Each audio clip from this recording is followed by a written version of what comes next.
بہت سارے لوگوں نے یہ خبر پڑھی ہوگی کہ یونیورسٹی کے ایک طالب علم نے خودکشی کر لی ہے، اور وجہ اس کی یہ سامنے آئی ہے کہ بچہ جو ہے وہ بہت زیادہ اسٹریس میں تھا، بہت پریشان تھا، کیونکہ اس کی اٹینڈنس شارٹ ہونے کی وجہ سے اس کا جو سیمسٹر ہے وہ خطرے میں پڑ رہا تھا۔ بہت سارے جو ہمارے جو رائے ہیں لوگوں نے دی ہے، کوئی جو ہے ہمارے نظام تعلیم کو مورد الزام ٹھہرا رہا ہے، کوئی اساتذہ کو برا بھلا کہنے پر جو اپنا پورا زور لگا رہا ہے، لیکن چند ایک لوگ جو ہیں وہ صرف اس طرف رائے رکھتے ہیں کہ اٹینڈنس اگر شارٹ ہے تو یہ تو ہم سب کو ہی معلوم ہے کہ تعلیمی اداروں میں جب داخلہ لیا جاتا ہے تو اس میں سے ایک رول یہ بھی ہوتا ہے کہ آپ کی اٹینڈنس پوری ہونی چاہیے، کیونکہ دیکھیں اگر اٹینڈنس پوری ہوگی بچہ جو ہے وہ اس کا جو توجہ ہے اس کی پڑھائی کی طرف بھی رہے گی۔ تو جب ہمیں پتہ ہے کہ ایک ادارے کے یہ رولز ہیں، ریگولیشنز ہیں، تو پھر ہم کیوں اس کو فالو نہیں کر پاتے؟ اب دیکھیں اگر یہ کہا جائے کہ اگر اٹینڈنس شارٹ تھی تو بچے کے جو ہے وہ اس کو نالج تو بہت تھا، سب کچھ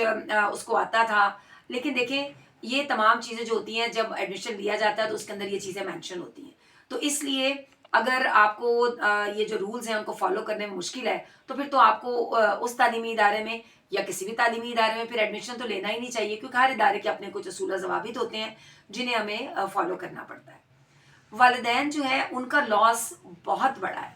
کیونکہ ایک بچہ جو ہے وہ اپنی جان سے ہاتھ دھو بیٹھا ہے جو کہ اپنے والدین کی جان تھا، اس کا نہ تو کوئی نعم البدل ہے اور نہ ہی ہم والدین کے دکھ کا اندازہ لگا سکتے ہیں، لیکن صرف ایک بات جو کہ کی جا سکتی تھی وہ یہ تھا کہ اس طالب علم کی کاؤنسلنگ کی جاتی، کیونکہ ڈیفینیٹلی اس نے اپنی اس پریشانی کا جو ذکر ہے وہ اپنے گھر والوں سے یا اپنے نزدیکی دوستوں سے ضرور کیا ہوگا۔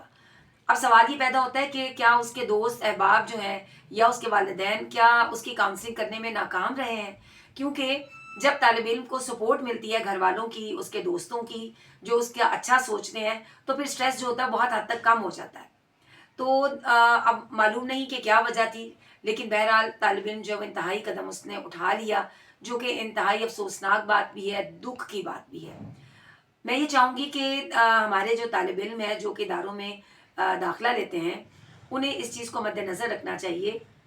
کہ کوئی بھی ادارہ جو قوانین جب بناتا ہے وہ طالب علموں کے نقصان کے لیے نہیں ہوتے، وہ ان کی بہتری کے لیے ہوتے ہیں، لیکن اگر آپ سمجھتے ہیں کہ ان میں سے کوئی جو ایسی چیز ہے یا کوئی ایسا کلاز ہے یا ایسا اصول ہے کہ جس کو کہ آپ سمجھتے ہیں اس کے اندر بہتری لائی جا سکتی ہے، تو آپ کو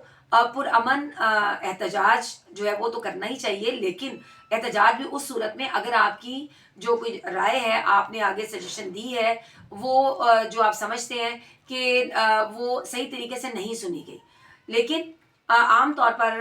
جو ہے وہ ایسا ہوتا ہے کہ طالب علم اگر کوئی اپنی کوئی رائے دیتے ہیں تو ادارے اس کو دیکھتے ہیں، اور اگر وہ قابل عمل ہوتا ہے تو اس کو امپلیمنٹ بھی کیا جاتا ہے۔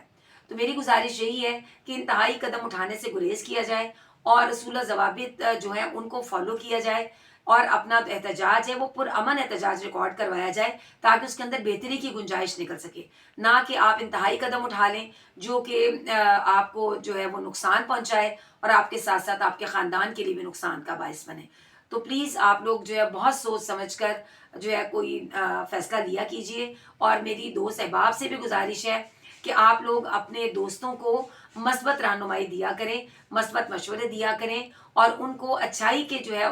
اس کی طرف راغب کیا کریں، نہ کہ آپ برائی میں ان کا ساتھ دیا کریں۔ تو پلیز آپ لوگ کوشش کریں کہ آپ اپنے دوستوں کے ساتھ اچھا وقت گزاریں، اچھے مشورے دیں اور اچھے راستے کی طرف لے کے جائیں۔